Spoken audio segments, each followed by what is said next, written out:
So good morning, everybody. Thank you so much for this opportunity of being able to look at rhino poaching from a bit of a different perspective. Of course, rhino poaching and its impact on tourists and tourism is still largely unknown.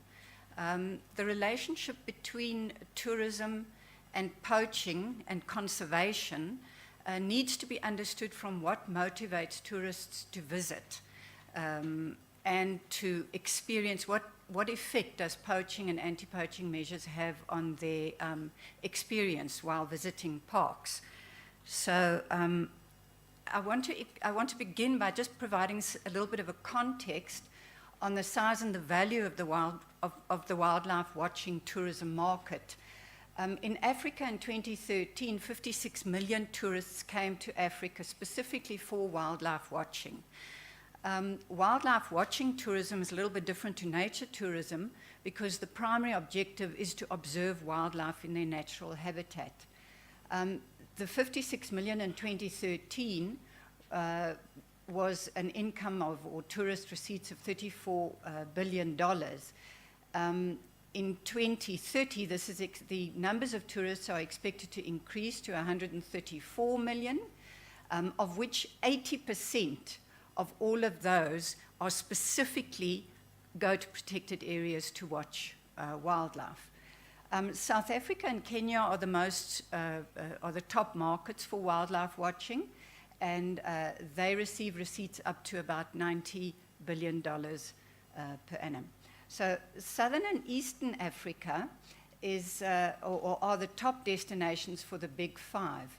And we did a study about 2 years ago on the competitiveness of South Africa as a tourist destination. And what we found was that the wildlife was our most influential factor in people's decision to come to South Africa. We are not more competitive than Kenya. We couldn't distinguish ourselves, according to this study, in our source markets from Kenya as a wildlife destination. But it is the reason people come to South Africa. So it's much more even than wine and food, friendly people, culture, etc. So what are some of the effects of rhino poaching on tourism? If we look at some of the long-term effects, it obviously diminishes the chances of viewing wildlife. Animals are harder to find, bad sightings occur. For example, rhino carcasses, dehorned rhinos. Tourists feel unsafe, they hear gunshots, so there's security concerns, and overall it presents a bad image of the country. From an economic perspective, wildlife or poaching creates lower numbers of tourists and reduces the tourism receipts. Socially, it affects communities. There's no doubt about that because there's a reduction in employment, a reduction in small informal entrepreneurial businesses, and communities suffer as a result. Ecologically, we know that a big part of the tourism money goes into conservation, so there is obviously less money for conservation. If we look at more short-term effects, this is really what this study was all about.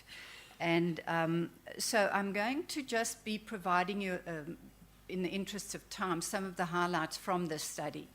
So the overall purpose of the study was to determine the impact of rhino poaching on tourism with particular reference to tourism perceptions. And I want to emphasize its perceptions. And we know that perceptions are not always the real facts, but perceptions are real to the people perceiving them.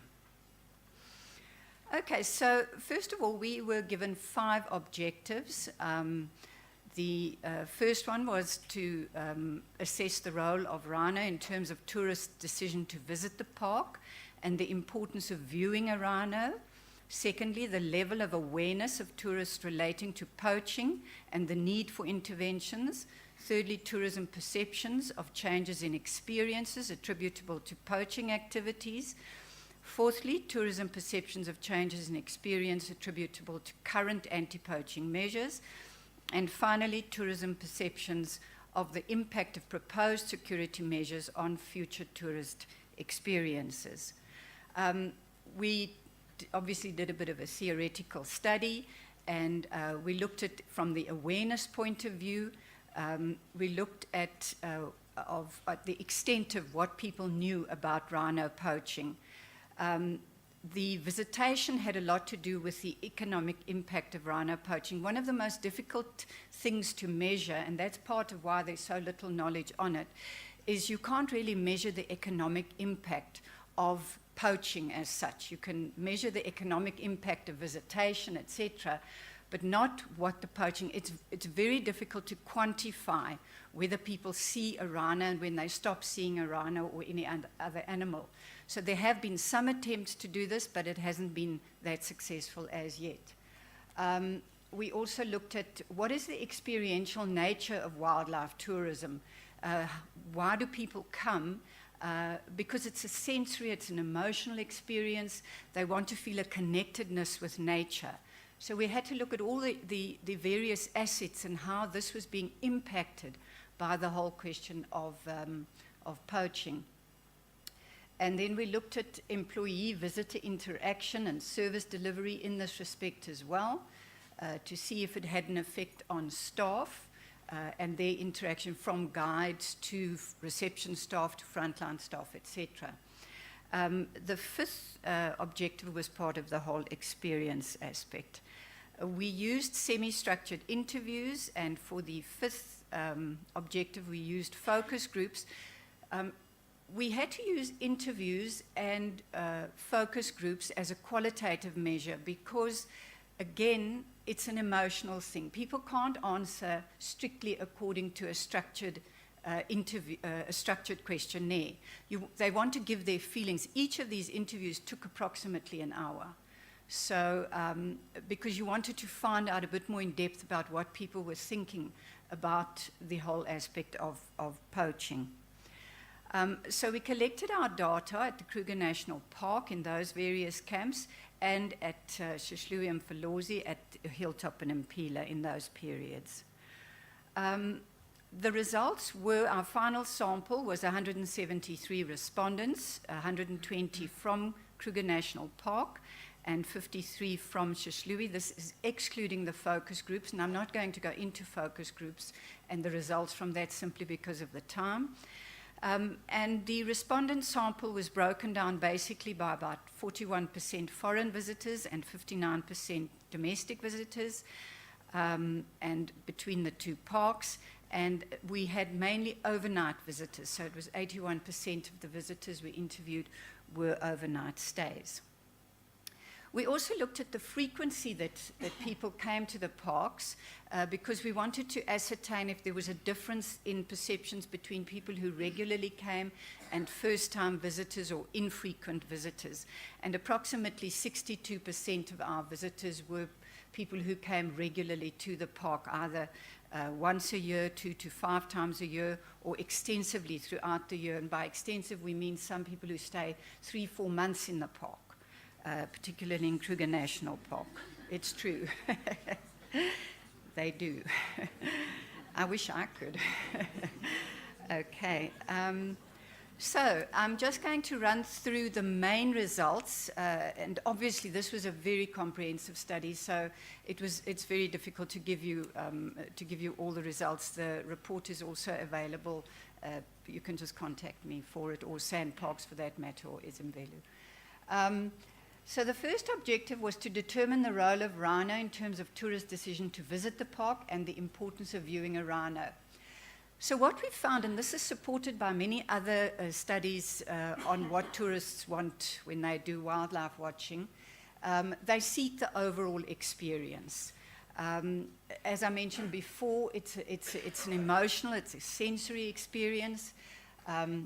People see nature and connecting with nature as a very important part of the experience. And often it's not only the seeing of the animal.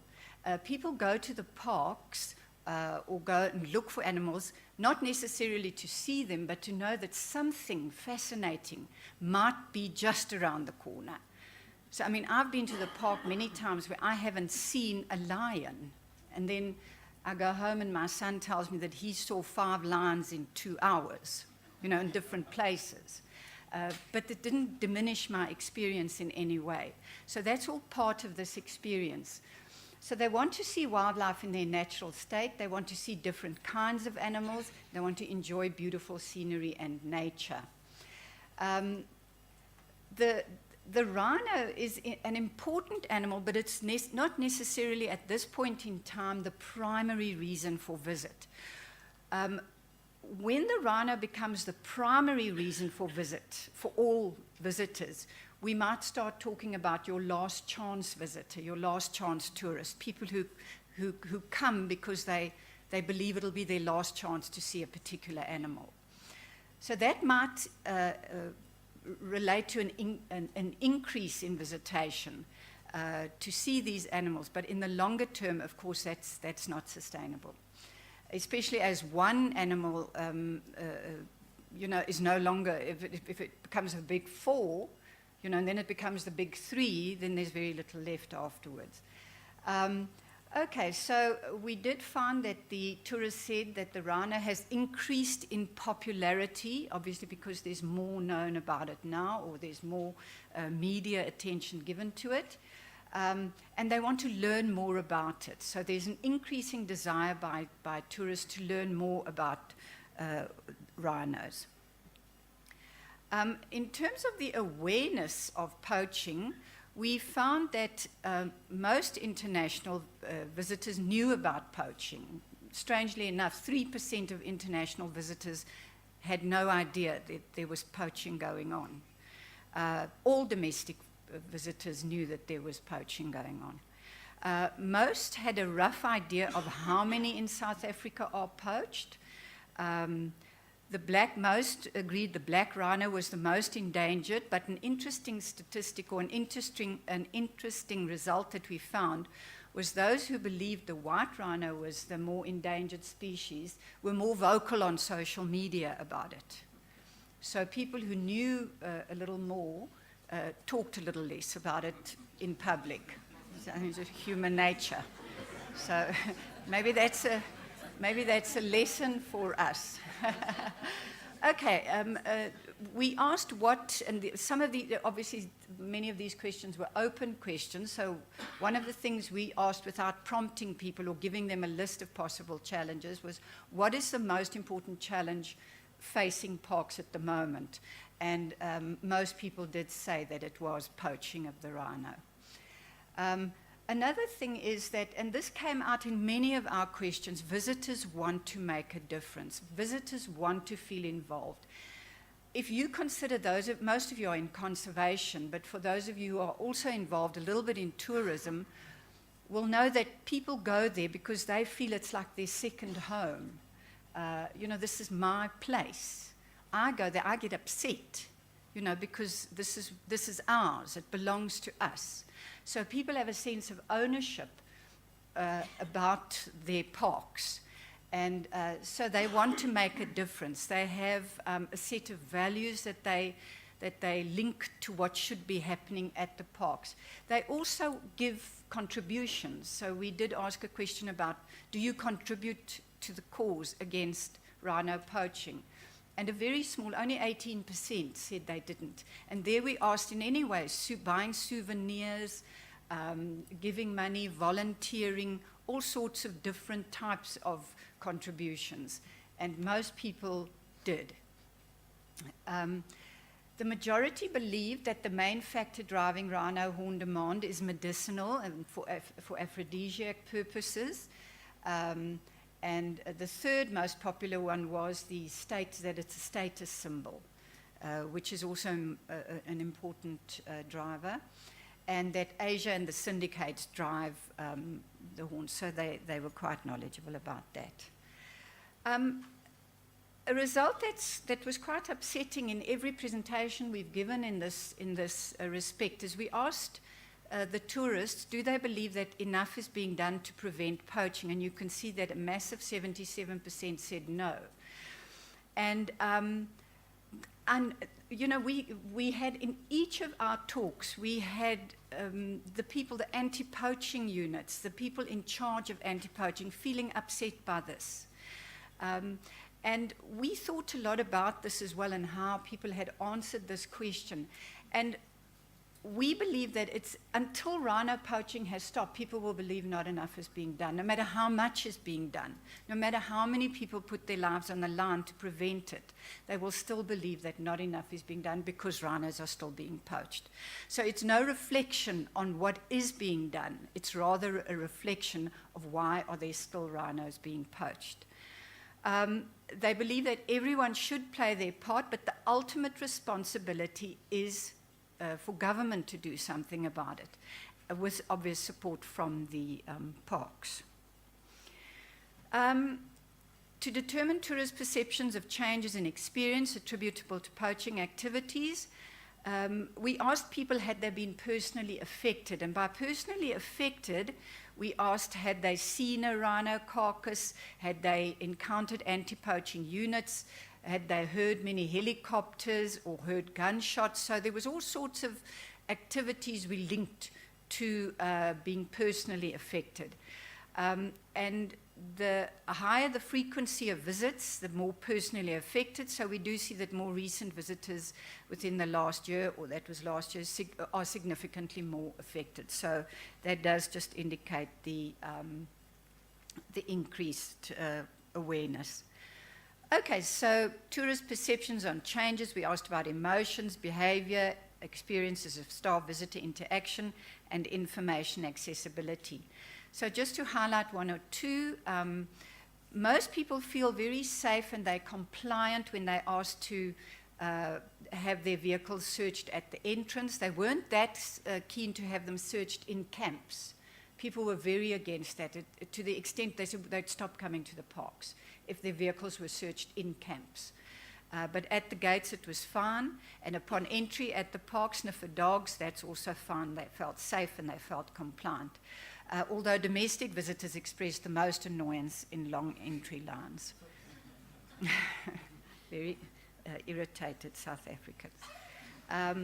Okay, the effect of anti-poaching, so something like roadblocks to search your vehicle. We had a lot of options. They said, well, it would make me uncertain about my personal safety. Regular helicopter flights, which was very surprising for us, would stop me coming back to the park.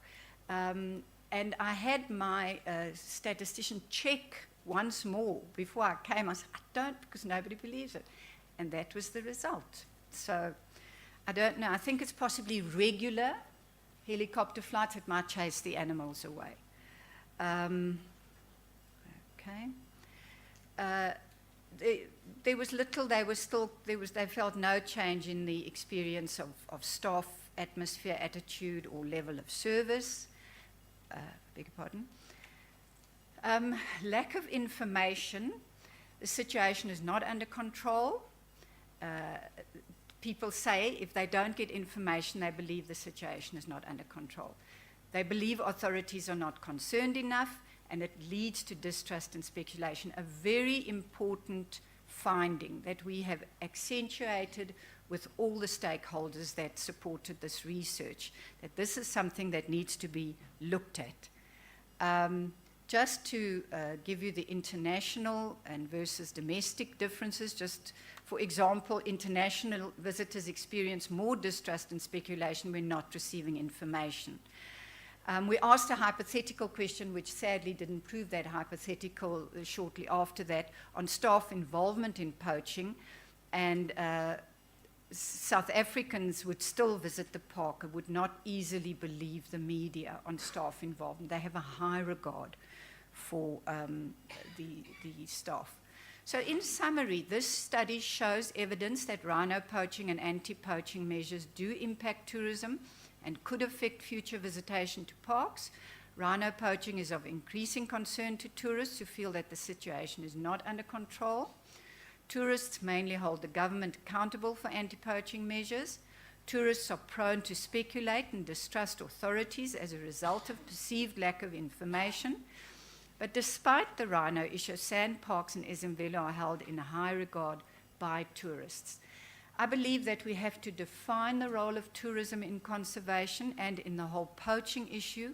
We have to understand the contribution that tourism makes, both from an income and financial perspective, to know that it contributes to conservation, that to utilize that in an integrated approach. This is something that's not yet being done very much all over Africa. Tourism is not considered.